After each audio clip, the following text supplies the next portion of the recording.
Guys, today we'll talk about how can you find events on your Qanda app. We go to figure out the solution or know how you can do that on your app to find all events in the world on your Qanda app.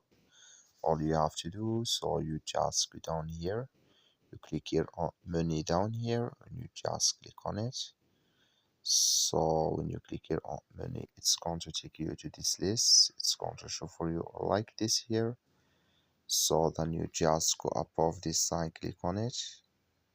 Then it's going to take you to next zip here. It's going to show for you like this. Then you click here on events. So then here you will find all events here closed. So close it here like Happy Valentine's Day here. So then here Merry Christmas and Qanda with the winners here. So here can you find another events for your app, and here you will find here so uh, popular here events on your Qanda app. That's all you have to do. Thank you for watching. Don't forget to support us by liking, subscribe.